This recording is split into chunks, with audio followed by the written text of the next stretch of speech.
Olá, muito boa tarde para você que nos acompanha. Sejam todos muito bem-vindos ao Da Hora dessa terça. Hoje a gente vai falar sobre saúde, política, economia, atualidades, os nossos assuntos internacionais e muito mais. Tudo isso a partir de agora.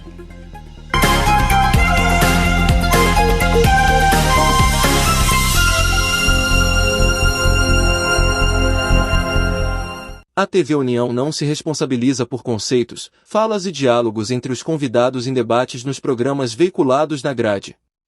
A direção.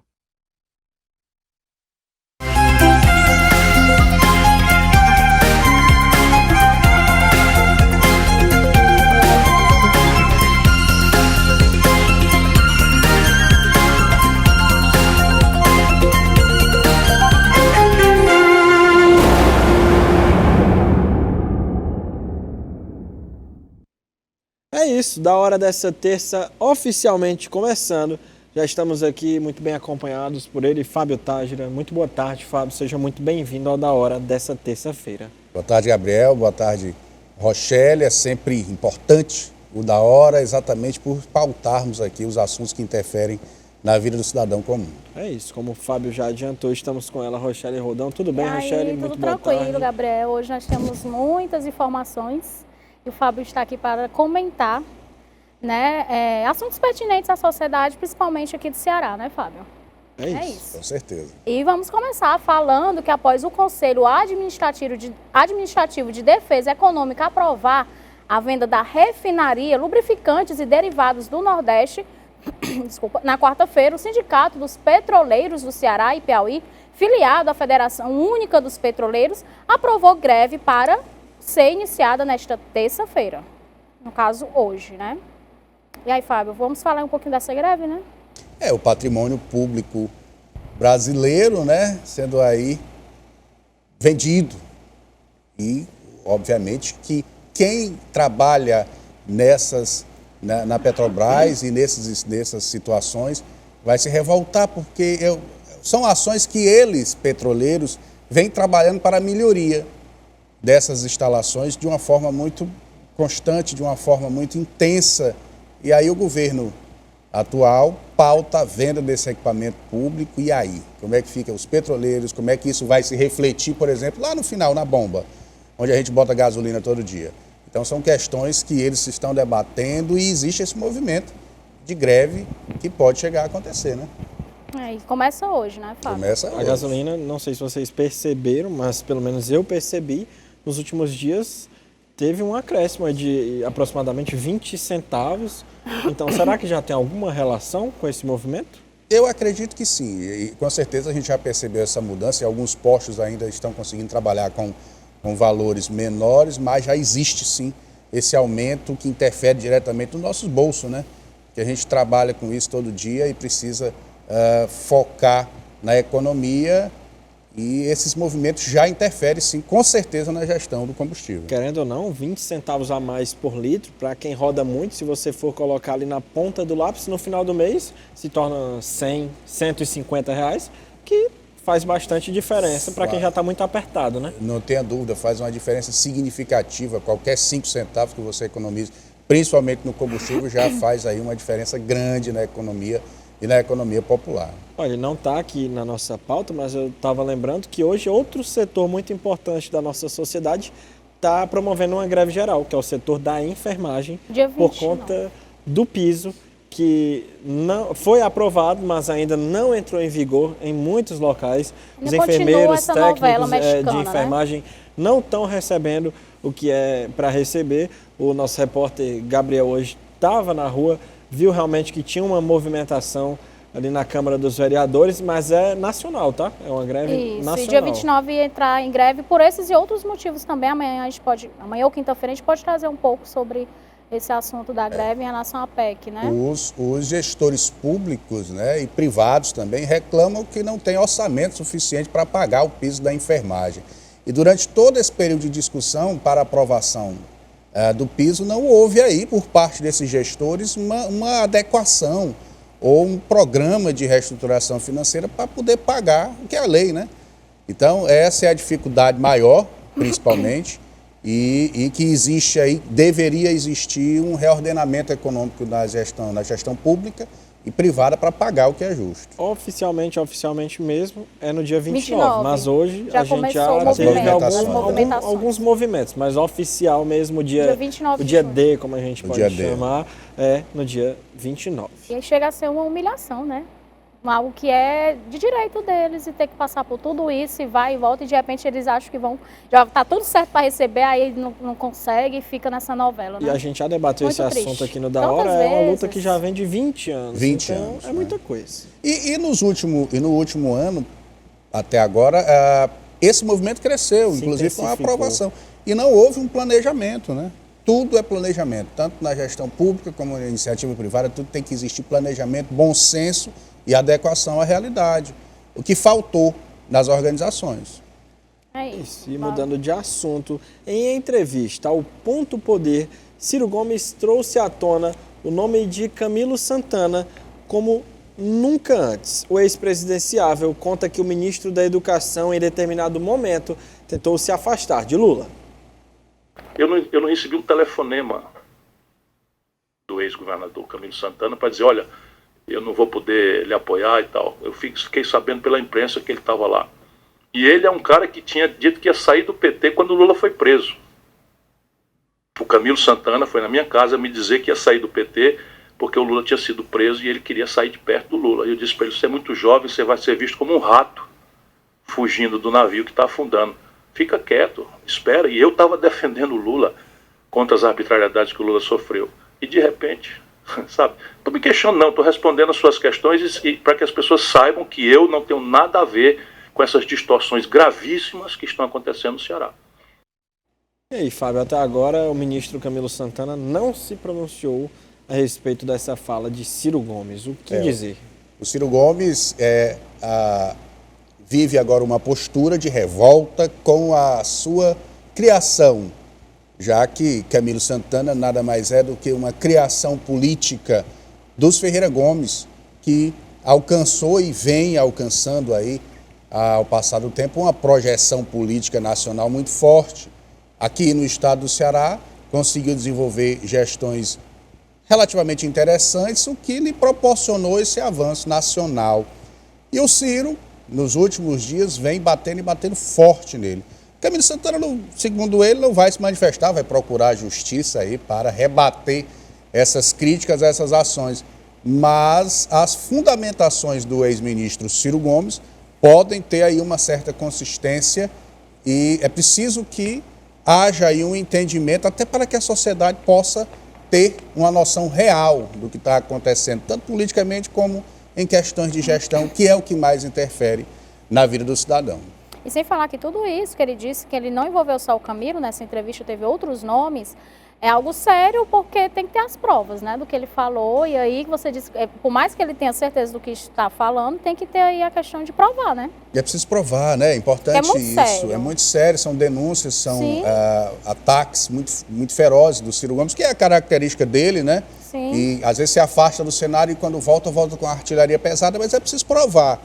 A sociedade cobra isso, né? O povo cobra os esclarecimentos necessários, até porque envolve muita coisa e principalmente envolve questões de gestão de orçamento público, que é o principal mecanismo de desenvolvimento do país, dos estados e dos municípios. E aí entra até outros órgãos responsáveis, né, como o Ministério Público, né, Fábio? Claro, é toda uma cadeia, é toda uma teia de situações que precisa se organizar para exatamente cobrar aí as provas e o que precisa ser esclarecido. E isso não prejudica a imagem dele? Ele acusar, por exemplo, e não demonstrar as provas, isso não prejudica ainda mais a imagem dele? O Ciro é uma figura pública que, sinceramente, Gabriel e ouvintes, que ele não se importa muito com isso. Ele quer criar fatos, né? Ele, por não conseguir se afastar da vida pública e está sem mandato há muito tempo, ele precisa criar fatos, ele precisa criar situações para fazer parte dos cenários. Então, ele não tem muito essa preocupação de estar aí associando o nome dele com um conceito negativo, né?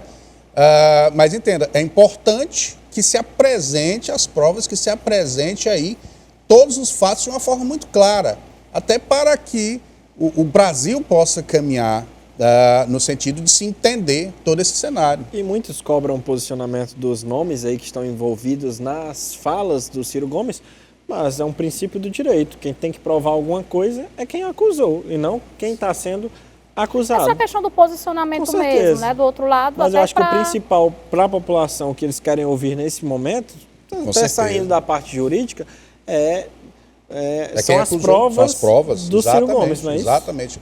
Esse momento desse debate forte e intenso é exatamente isso que você falou. É o apontamento das provas, né? É o apontamento dos fatos de forma coerente, clara. Ciro começou essa ação ainda em Portugal, há cerca de um mês e pouco atrás. Ele esteve na faculdade em Portugal e ali começou a falar e a acusar as pessoas, tanto do governo federal como do governo do estado, mas ainda daquela coisa do debate, né? Aquela coisa da fala forte que ele tem. Agora as provas precisam ser apresentadas. Até porque, se provado, a gente sai do campo aí, de um campo e vai para outro, que é o da punição, né? Se realmente for provado o que ele fala, vai ter investigação e os responsáveis têm que ser punidos. Mas, claro, tudo supostamente falado pelo Ciro Gomes. Sim, é importante nesse momento. A gente sabe que as coisas no Brasil acontecem de uma forma muito lenta, né?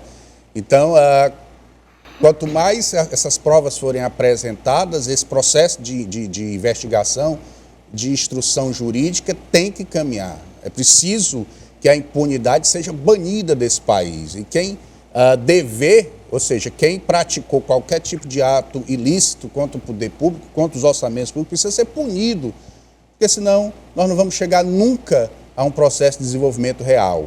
É o que eu venho pautando nas últimas falas, tanto no meu perfil como nos canais de comunicação que eu escrevo. Exatamente o primeiro combate, é o combate à corrupção, porque a corrupção é que aleija o desenvolvimento. A corrupção destrói todo e qualquer mecanismo de aprimoramento dos serviços públicos. É por isso que tem muita fila nos postos de saúde, nos hospitais públicos, porque o dinheiro não chega, né? Até chegar às instituições públicas, ele é totalmente corrompido. E é isso que precisa acabar no Brasil. E aí a gente tem aí uma sociedade desacreditada e desesperançosa em relação à punição e em relação à corrupção, né? E aí a sociedade fica sem acreditar se existe realmente punição para os corruptos, né? A sociedade e fica à mercê, né? A sociedade fica à mercê exatamente dessa desestrutura provocada pela corrupção. Então é importante que o país, da dimensão do Brasil, comece a desenvolver um trabalho mais sério de punição para quem corrompe. Seja lá no município, no menor município do Brasil, até o governo federal. É importante que se caminhe em paralelo às gestões esse processo de fiscalização. E aí fica a dica para os parlamentares, fica a dica para o Ministério Público que se intensifique esses processos de fiscalização. O assunto agora é economia, né, Racheli? A gente vai falar da Comissão Especial sobre Hidrogênio Verde, que esteve no Porto do Pecém, litoral oeste do Ceará, para conhecer a iniciativa de se produzir energia de forma não poluente.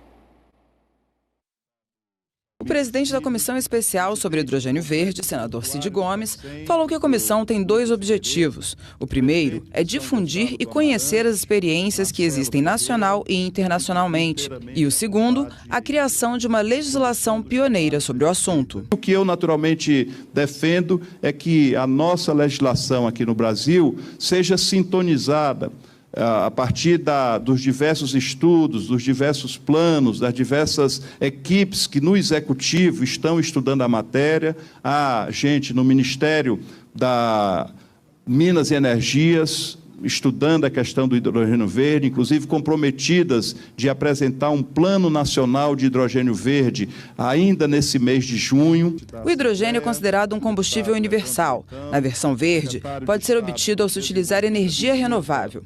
Cid Gomes contou sobre a visita que o grupo fez ao porto e à termoelétrica do Pecém. Eles têm um inovador programa desenvolvido em parceria com universidades para a produção em pequena escala de hidrogênio verde. O recurso é uma solução energética que une a possibilidade de reduzir a emissão de gás carbônico pelas atividades econômicas com as vantagens de ter o hidrogênio como fonte de energia. Medida importante que deve gerar muitos empregos, né? Com certeza. A questão da energia limpa, como o hidrogênio verde, como energia solar e outras todas, elas têm sido trabalhadas de uma forma muito intensa pelas gestões, tanto a nível federal, estado e globais, isso é importante, exatamente para se buscar uma preservação ambiental real, efetiva, né? Então, assim, o governo federal, em parceria com os estados, vem promovendo esses debates e eles são importantes demais para que esse entendimento sobre energias renováveis, hidrogênio verde, chegue na ponta, né? Chegue aqui no convívio, no nosso convívio.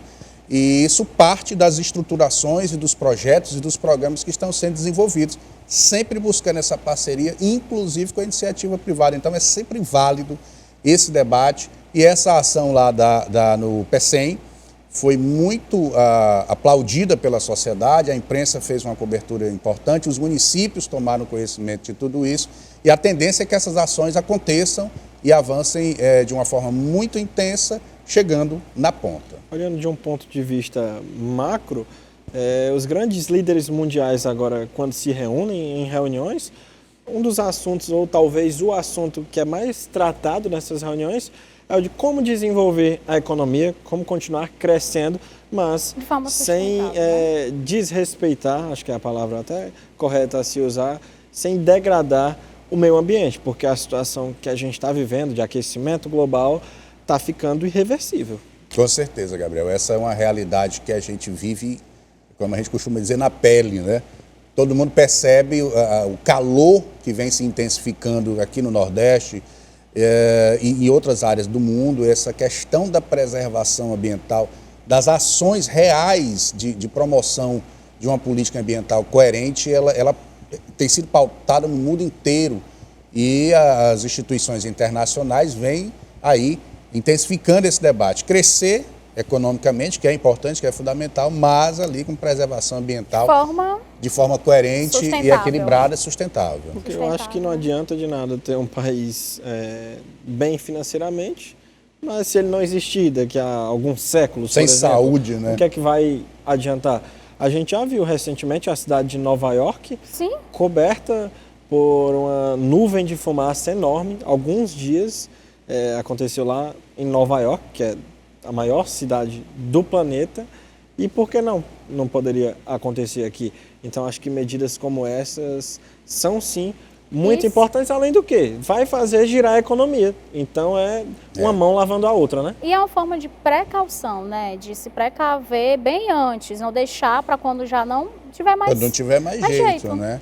E esse detalhe que você falou agora é muito importante, caminhando juntos, né? A economia com o processo de preservação ambiental. Precisa acontecer para que haja um equilíbrio. Vamos torcer para que essas ações como do hidrogênio verde e de energias renováveis avancem cada vez mais. Inclusive, amanhã na Assembleia Legislativa vai haver uma audiência pública de autoria do deputado Bruno Predosa que vai exatamente tratar sobre a instalação de energias renováveis em órgãos públicos e também em casas populares. Vai ser importante isso. E a gente está chegando em julho, mês dos ventos, popularmente conhecido, que as crianças vão para a rua soltar a conhecida raia, né, aqui no Ceará. Mas como não lembrar da energia eólica? A gente aqui que é tão favorecido por esses ventos tão fortes, se tivesse um investimento maior, eu creio que poderia ter um retorno em energia ainda maior, né? Com certeza, a energia limpa, as parcerias com as empresas que já trabalham com isso, é importante que o governo local entenda que precisa avançar nesse sentido, precisa acontecer realmente ações práticas de desenvolvimento sustentável a partir das potencialidades naturais que nós temos, o sol, o vento, tudo isso que faz com que a gente seja privilegiado, o Estado do Ceará é privilegiado com relação a isso aí. Então, esse direcionamento da gestão pública no Estado do Ceará precisa ser ativa e promover esse debate. Lembrando que o prefeito José Sarto assinou na semana passada uma lei onde vai existir a substituição gradativa da energia elétrica por energia solar nas escolas do município. Então, é muito importante isso aí. Economiza, né? Para os cofres públicos. Além da economia, energia limpa, né? É isso. E a Câmara Municipal de Fortaleza, por meio da Comissão Especial da Seleção para Advogados do Escritório de Direitos Humanos e Assessoria Popular, Dom Aloysio Loscheider, designada por meio da Portaria número 28 de 2023, divulgou o resultado preliminar da primeira fase, que se destina à análise dos documentos apresentados pelos candidatos durante o período de inscrição, conforme previsto no edital 1 de 2023, de 5 de junho, publicado no número 17.594, de 5 de junho de 2023. Aí, os aprovados. O Escritório de Direitos Humanos da Câmara Municipal de Fortaleza faz um trabalho forte no sentido de acolher as comunidades carentes, né? Representantes das comunidades carentes. E ali tem um trabalho voltado para levar as demandas dessas comunidades aos poderes públicos. Então é importante esse processo de seleção na Câmara, é um programa já que tem algum tempo na Câmara Municipal e que vem funcionando, que trabalha em prol do desenvolvimento e da melhoria da qualidade de vida das pessoas menos favorecidas. Esse trabalho com relação a direitos humanos, esse é importante, esse é válido, né? Conhecer demandas, operacionalizar possíveis soluções. Então, o presidente da Câmara, Gardel Rolim, vem intensificando e valorizando cada vez mais esse escritório de direitos humanos, e a sociedade menos favorecida de Fortaleza ganha muito com esse equipamento público. É isso. E a deputada federal Tabata Amaral, do PSB de São Paulo, teceu críticas sobre o governo Lula, especialmente contra a visita do ditador venezuelano Nicolás Maduro e o pagamento do orçamento secreto. A parlamentar correligionária do vice-presidente Geraldo Alckmin é da base de apoio do Lula no Congresso. Abre aspas, é uma frustração quando eu pontuo que é um erro pagar orçamento secreto, é porque eu levo a sério o combate à corrupção. Quando eu pontuo que é um erro elogiar a ditadura de Maduro, é porque eu acredito que a ditadura não pode ser recebida com honra, seja de direita ou esquerda, disse a deputada. Tabata seguiu com críticas ao pagamento do orçamento secreto, que foi chamado por Lula de Bolsolão, e maior esquema de corrupção da atualidade durante a campanha eleitoral. Abre aspas, que bom que temos um governo que permitiu o fim do orçamento secreto, mas que ruim que a gente esteja vivendo um momento em que pagamentos que foram prometidos no passado estejam sendo feitos. Sabemos que uma boa parte desse dinheiro vai ser escoado para a corrupção, disse a deputada. A deputada foi extremamente feliz nos seus posicionamentos com relação à questão de orçamento secreto, toda e qualquer disponibilização de orçamento de emendas parlamentares que aí não passam diretamente pelo crivo social, pela divulgação nos canais que estão ali para serem mecanismos de fiscalização. É importante que a sociedade toda tome conhecimento da aplicação do dinheiro público, porque o dinheiro público vem do povo, o dinheiro público é fruto de impostos e eles precisam ser aplicados em melhoria nos serviços, né? E os secretos, os chamados orçamentos secretos, independente de onde ele venha, de que governo ele venha, eles não são aceitáveis para nós cidadãos comuns, né?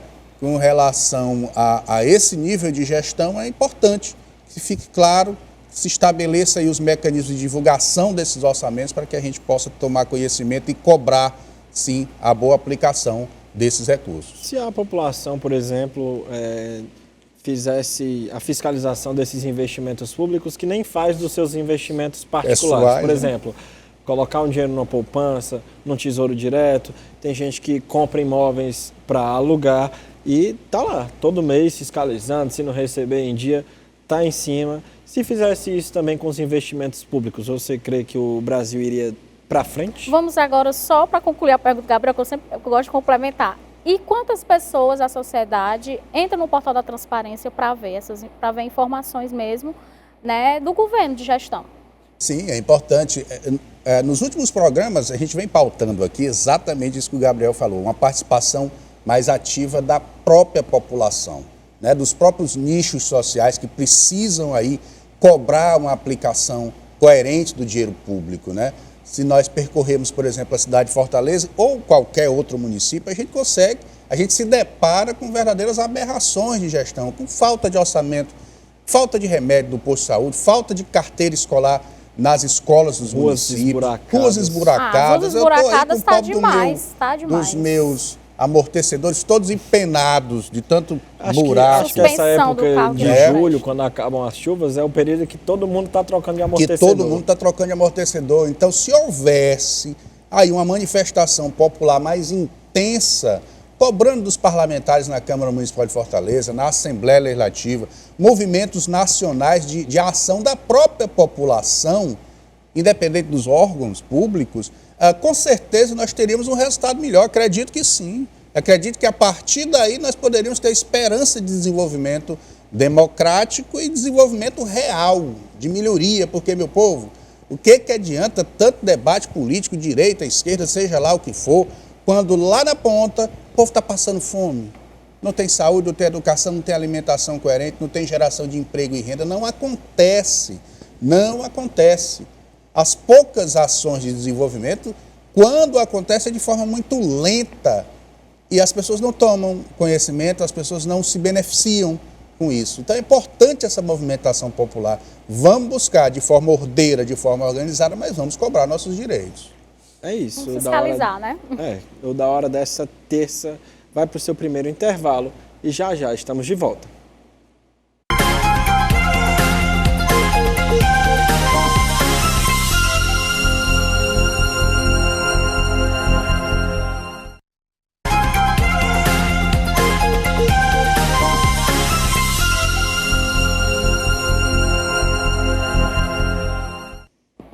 Estamos de volta com o Da Hora dessa terça, falando que o grupo do senador Cid Gomes, dentro do PDT, decidiu convocar uma reunião do Diretório Estadual do partido com o objetivo de destituir André Figueiredo da presidência da legenda no Ceará.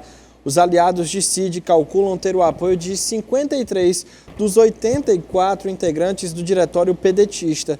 Cid atua contra a vontade de Ciro Gomes, mas com apoio de outros 2 dos irmãos, o prefeito de Sobral, Ivo Gomes, e a deputada estadual, Lia Gomes. Então, PDT movimentado, né, nos últimos tempos. Sim, o PDT rachado, né? A gente consegue visualizar esse rompimento, né, das estruturas políticas do PDT, que é um partido que tem hoje uma representatividade muito forte no Brasil. Eu estou falando em termos de gestão, porque politicamente é um partido histórico, né? Desde a época da sua criação com o Leonel de Moura Brizola, mas que aqui no Ceará vem aí sendo pautas, né, de um debate de desconstrução, porque esses rompimentos, essas faíscas, essas arestas, elas não interessam a absolutamente ninguém. Eu também fiz um comentário sobre isso no meu perfil no Instagram. Exatamente isso. A quem interessa esse tipo de discussão, né? Vocês acham que essa discussão dentro do PDT, esse possível rompimento, tirar o André Figueiredo, que é um pedetista histórico, diga-se de passagem, da presidência do partido, isso vai interferir diretamente no crescimento da cidade de Fortaleza, por exemplo? Não. Vai interferir diretamente nas ações conjuntas do parlamento estadual com o governo do estado para ali fazer crescer o estado, para ali diminuir as desigualdades sociais? Não. Então, a política partidária, ela interfere diretamente no processo de construção de sociedades mais justas, né? E o que a gente consegue perceber nos últimos dias é exatamente essa ação destrutiva, de desconstrução dentro do PDT, o que só interessa a eles, só interessa diretamente à cúpula do partido, essa discussão, essa birra entre Ciro, Cid, André Figueiredo, que, como eu disse, é histórico pedetista, desde as raízes do PDT no estado de Ceará. Eu que já fui do PDT, fui filiado lá, conheço a história, sei da importância histórica do deputado federal André Figueiredo à frente dessa agremiação. Não interessa a ninguém, só causa aí lantejoulas e purpurinas e fuxicos políticos, o que não agrada a sociedade. É isso. E de autoria da deputada estadual Larissa Gaspar, do PT, o projeto de indicação número 1523 foi aprovado na Assembleia Legislativa, vinculado à Secretaria da Diversidade. A iniciativa prevê a criação do Fundo Estadual de Defesa dos Direitos da População LGBTQIA+.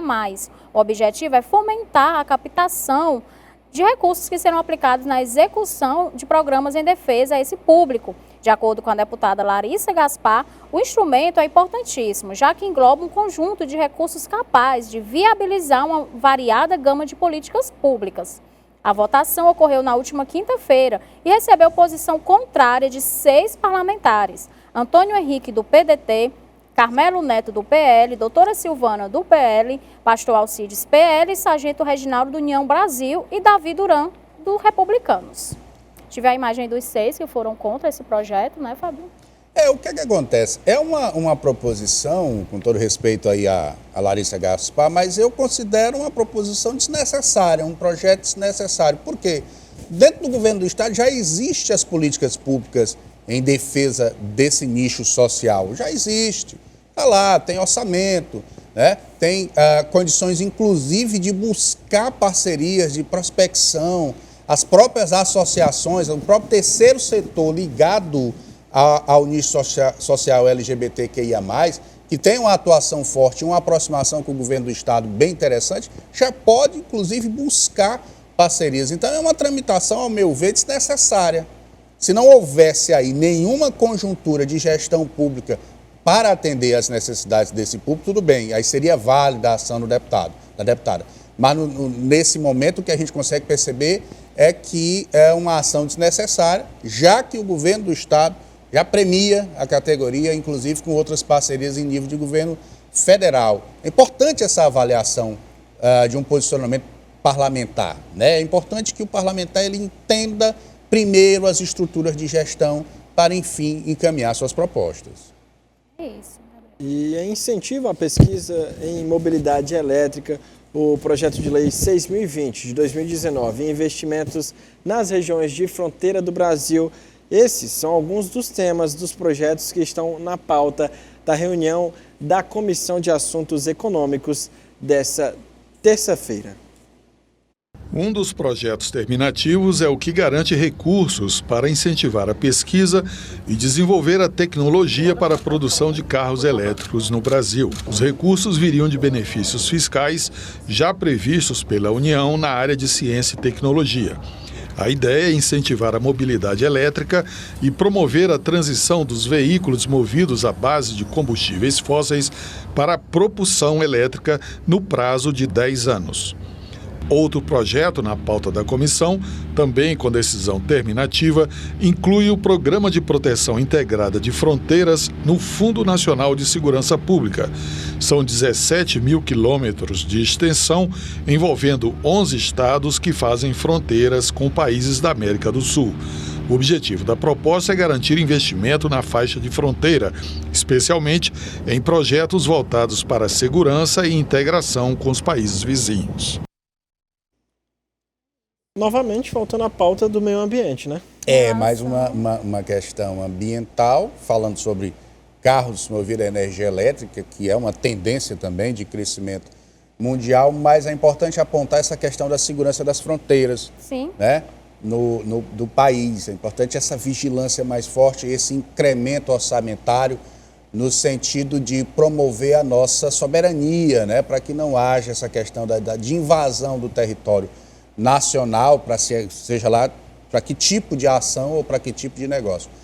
É sempre uma reclamação constante em todos os governos, né? Essa questão da preservação da nossa identidade no meio ambiente, na floresta amazônica.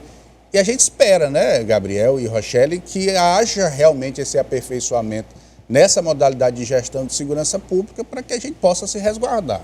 E essa questão das fronteiras, além de territorial, entrada de tráfico de drogas, de descaminho, né, que é o crime quando você entra com aquele material a mais do que é permitido pela taxa, de contrabando também, porque tem gente que... Isso é o famoso contrabando. Tem gente que entra, mas não é para consumo próprio, é para vender. O descaminho é quando é para consumo próprio. E a PRF faz um belo trabalho ali nas fronteiras, mas eu creio que, infelizmente, não dá para pegar todo mundo, né? O que poderia ser feito para melhorar nesse sentido? Esses convênios de cooperação técnica, Polícia Federal e as Forças Armadas, né, promovendo aí uma estruturação maciça de segurança pública nessas fronteiras para exatamente evitar o que você falou, essa questão do contrabando, essa questão do tráfico de drogas, também, gente, tráfico de crianças que acontece por ali, carros roubados que vão para os desmanches. Então, assim, entenda, esse conjunto de ações e de parcerias entre as instituições públicas vão poder promover avanços nesse sentido. O que a gente espera é que realmente aconteça, né? A gente conhece as tramitações legislativas, sabe que passa pelas comissões, mas até isso se tornar uma lei e ter a sua atuação, a sua aplicação no real, isso demora um pouco. Mas aí fica a esperança de dias melhores nesse sentido. Tem até uma série que agora está virando muito popular até entre os jovens, que é mostrando esse dia a dia da Polícia Rodoviária Federal em algumas fronteiras aqui do nosso país. Nos aeroportos, é? Também no aeroporto, mas agora na Polícia Rodoviária Federal. Tem muita gente que vai, por exemplo, ao Paraguai para comprar eletrônicos, para revender aqui, vem com a bolsa cheia sem declarar, né? Então, só prejudica o quê? O comércio interno. Então, a gente pensa só lá no topo da pirâmide, que é o crime mais grave, que é o tráfico de entorpecentes, mas também tem isso, né? Porque, querendo ou não, prejudica o comércio interno. Com certeza prejudica a economia, porque chegam os produtos aqui sem uma fiscalização, sem os impostos necessários. Vai ser mais em conta, mais acessível, né? Mais em conta, mais acessível. Não paga imposto, vai estar bem baratinho. A culpa não é do consumidor. Porque o consumidor que vai, por exemplo, ao centro de Fortaleza e quer comprar um celular. O mesmo celular de 700 e o mesmo celular de 1.000. Você vai comprar qual? O de 700. A culpa é de quem está fazendo esse contrabando. Quem está criando essa situação, que é a subversão, que está errado. E precisa ter aí esse momento de intensificar. O vendedor que está vendendo a 1.000, por exemplo, que é o preço justo. Que paga os impostos, que paga o aluguel do shopping, que paga o aluguel no centro de Fortaleza, por exemplo. Então é preciso que haja essa cobrança, essa fiscalização mais intensa, sem sombra de dúvidas. E eu queria só voltar nessa parte do carro elétrico, porque a gente estava conversando aqui nos bastidores em relação ao valor. Se vai ajudar o meio ambiente, mas também que seja acessível a compra, né? Porque se for também um valor inacessível, não tem como comprar e aí ajudar o meio ambiente, né? Com certeza. Então tem que trabalhar nisso também, né? Tem que ver essa questão dos valores aí dos carros elétricos para que as pessoas tenham condições de comprar para ajudar o meio ambiente, né? Carro tá caro, viu? Carro tá caro. E aí a gente volta àquele mesmo debate da economia e da preservação ambiental, que precisam caminhar juntas, ser simétricos, né? Mas com coerência, com bom senso. São caros, os carros elétricos ainda são muito caros. É preciso que haja aí uma adequação econômica para que esse benefício chegue aí para o cidadão comum e seja uma cultura mais comum. Por exemplo, o presidente Lula agora recentemente tomou uma medida para tentar baratear alguns carros novos, e algo que ele realmente pontuou é que os carros que vão ter os maiores descontos são aqueles que poluem menos o meio ambiente. Você não acha que uma medida parecida, só que agora para carros elétricos, não seria bem-vinda? Com certeza, é exatamente isso. Essa ação precisa caminhar em conjunto, o meio ambiente e a economia. Com certeza vale muito esse debate de diminuir o preço, né, desses carros elétricos, tentar dar uma popularizada nessa cultura de preservação ambiental tão importante, fazer com que isso se torne mais viável para o cidadão comum. Eu creio que as ações do governo federal vão trabalhar nesse sentido também, e em breve a gente pode ter carros mais baratos, carros elétricos mais baratos. Vamos aguardar. Assim nós esperamos, né? Aqui mesmo em Fortaleza, eu só me lembro de cabeça de ver assim na rua 3 pontos de abastecimento, entre aspas, esse carro elétrico. Então só mostra uma cidade com muitos habitantes, acho que... E com muito carro, né, Gabriel? Porque só aumenta o número de veículos. E que poderia ajudar nisso aí, além de, claro, melhorar o transporte público, que eu acho que chega a ser até uma medida melhor do que os carros elétricos, porque um transporte público de qualidade seriam o quê? 40 pessoas, 10 carros a menos, mínimo, até mais, 10, no mínimo, né? Até pelo menos mais, na semana que porque tem gente que anda sozinha num carro, né? Então vamos colocar aí 20 carros a menos a cada transporte público. Faz toda a diferença. Horários de picos, não tenha dúvida disso. E deixa o trânsito cada dia mais caótico, tá muito difícil Fortaleza. Direção, agora a gente vai para a nossa segunda pausa ou a gente ainda tem tempo? Agora a gente vai para o nosso segundo intervalo e já o da hora dessa terça tá de volta.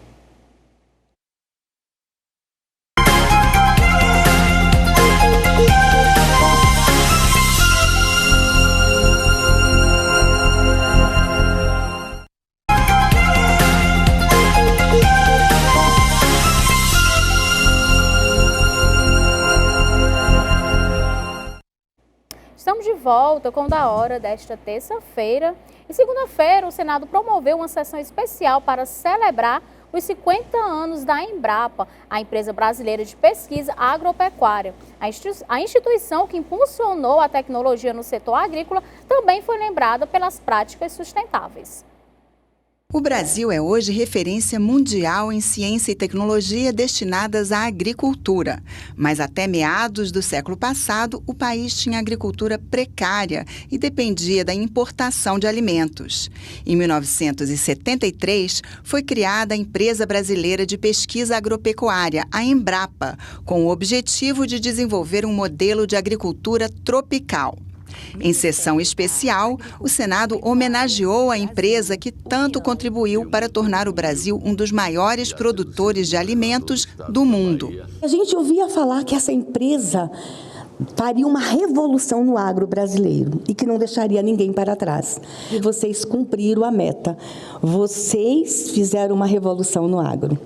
E vocês não deixaram ninguém para trás, nem os povos tradicionais. Há 50 anos, não poderíamos imaginar que chegaríamos a ter esse papel no mundo.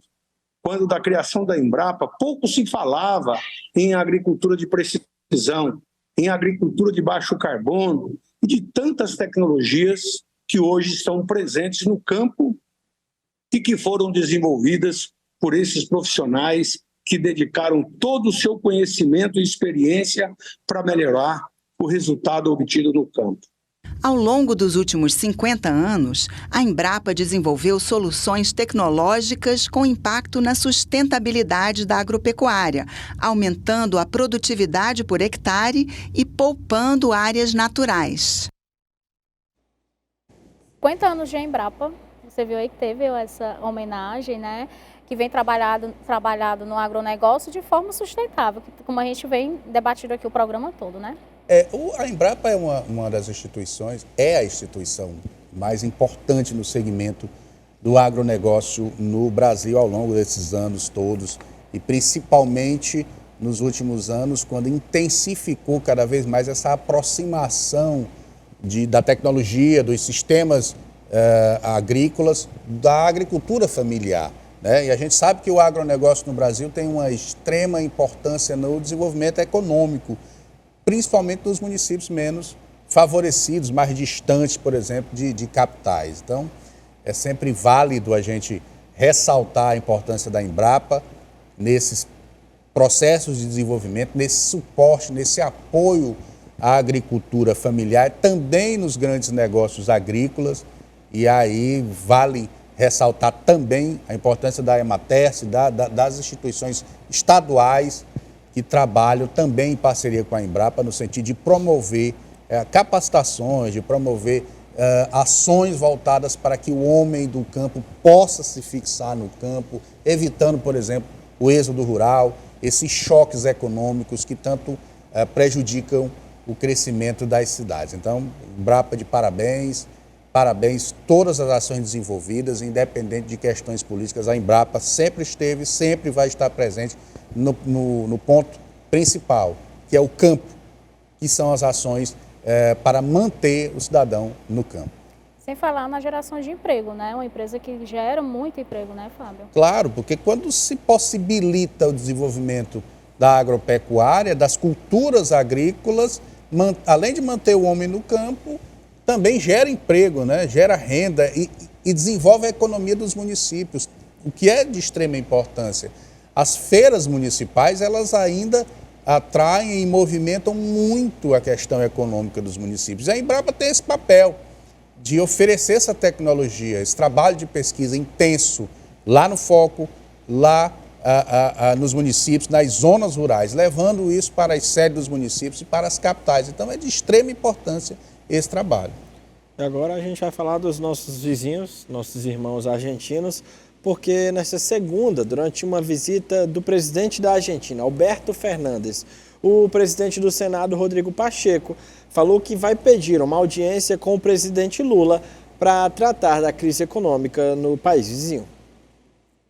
O presidente da Argentina, Alberto Fernandes, chegou ao Senado no fim da tarde, depois de um encontro reservado com o presidente Lula e de uma homenagem no Palácio do Itamaraty. Ele foi recebido pelo presidente do Congresso, Rodrigo Pacheco. No Salão Nobre do Senado, o presidente da Argentina reconheceu que o seu país atravessa um momento difícil e que está trabalhando com o governo brasileiro para resolver a importação de produtos do Brasil. A principal reivindicação dele ao Congresso seria a volta do sistema CCR, o Convênio de Créditos Recíprocos, extinto em 2019. O presidente do Senado disse a Fernandes que o momento atual da Argentina é um problema também do Brasil. Tenha no Congresso Nacional Brasileiro uma instituição pronta a colaborar com o povo argentino. Isso vai além das circunstâncias de governo, além das circunstâncias momentâneas, mas é fruto de um laço muito verdadeiro entre os nossos países. Rodrigo Pacheco disse que vai solicitar uma audiência ao presidente Lula para identificar como o Congresso brasileiro pode colaborar com o país vizinho. E isso é importante também para o Brasil. E isso também é importante para o Brasil. Portanto, pedirei essa audiência para tratarmos especificamente desse tema. Eu tenho muita fé e muito otimismo que a Argentina superará essas suas dificuldades e, ao superá-las, terá o reconhecimento de que o Brasil foi importante para isso. É uma situação complicada, né? Mais de 100% de inflação no país vizinho. Tem muitos brasileiros que estão, inclusive, aproveitando com essa desvalorização conhecer, do peso argentino para conhecer Buenos Aires, gastando bem menos do que se gastaria em outras épocas. Mas ele está trazendo aqui para o Brasil, né, Fábio? Realmente o Brasil ele tem alguma coisa a ver? Eu não consigo entender a importância disso para o cenário nacional aqui no Brasil. São países diferentes, são países que têm suas economias e cada um tem que cuidar da sua casa. Nós vivemos em um país completamente desigual economicamente e com desigualdades históricas, que é o Brasil. Um país que você percorre toda a extensão territorial desse país e você se depara com verdadeiras inexistências, por exemplo, dos serviços públicos. Então, eu já tenho muito problema aqui no Brasil. Nós já temos muito problema. A gente precisa organizar essa casa para que a gente possa ter uma possibilidade de crescimento, de gerar emprego, de gerar renda, de resgatar empresas que estão à beira da falência, de conseguir organizar uma economia forte que possa operacionalizar avanços no Brasil. Então, eu não posso dispor da minha estrutura de Congresso e de gestão para resolver problema dos outros. Isso não é justo, isso não é coerente, isso não me interfere no meu cenário local, no meu desenvolvimento. Tá? Então, eu considero isso extremamente desnecessário. Só aponto uma situação que pode aí ter um benefício para o país. As relações comerciais entre Brasil e Argentina, se focar nessa estruturação e no desenvolvimento das relações comerciais, aí tudo bem, porque é uma via que vem de lá e vem de cá, ok. Mas interferir em situações de desenvolvimento econômico e tirar a Argentina desse sufoco econômico não é atribuição nossa. Até porque a gente bate tanto aqui que falta medicamentos, não tem dinheiro para isso, não tem dinheiro. E como é que tem dinheiro para ajudar outros países, né? É algo que a gente não consegue, é muito incoerente. Não dá para visualizar, né? E aí muita gente fala, na Europa é assim. Só que na Europa eu creio que... Isso é diferente. As dimensões são menores, As dimensões são menores, o euro é uma moeda forte, muito mais forte, a economia dos países... Claro, tem alguns que são mais desenvolvidos do que os outros, mas é algo bem parecido e é tudo nivelado por cima. Aqui é nivelado por baixo. Não se compara a economia brasileira com a dos nossos irmãos sul-americanos. O maior país da América do Sul. Até porque, falando em dimensão, não tem comparação o Brasil com os outros países em população. Como é que ele vai ajudar todos esses países, mesmo ele sendo tão grande, a gente não consegue organizar a casa, não é, Fábio? Gente, pelo amor de Deus, falta insulina. Em postos disso. Insulina. A diabetes, hoje é o dia do diabético, né? Hoje é meu dia, dia do diabético. De muita gente, né? Veja, com a questão da pandemia, o índice de diabéticos cresceu muito, né? Então, falta insulina nos postos de saúde. E a insulina, ela é distribuída pelo governo federal. Então, entenda, se uma questão simples, básica como essa, a gente não consegue resolver, ordenar dentro da nossa casa, como é que a gente vai resolver a questão da Argentina, né? Então, eu acho incoerência por parte do Congresso Nacional e até do poder executivo desse país querer aí criar situações para salvar a Argentina desse fracasso econômico que se vive lá, tá? Eu acho que não cabe essa discussão no Brasil. O que cabe, sim, é desenvolver o nosso país, é fazer com que haja aí um processo democrático mais coerente, um processo de combate à desigualdade social e, lá no começo da nossa fala de hoje, combate direto à corrupção, tá? Que é o que vai fazer com que esse país tenha a possibilidade de crescer. E a gente recebeu umas denúncias da UPA, acredito que de Messejana, lotação, a fila é enorme. As pessoas ficam à míngua, vão para casa muitas vezes sem ser atendidas. Pronto, não tem nem onde sentar, viu, Fábio? Não tem maca, não tem cadeira de rodas, tem gente que senta no chão.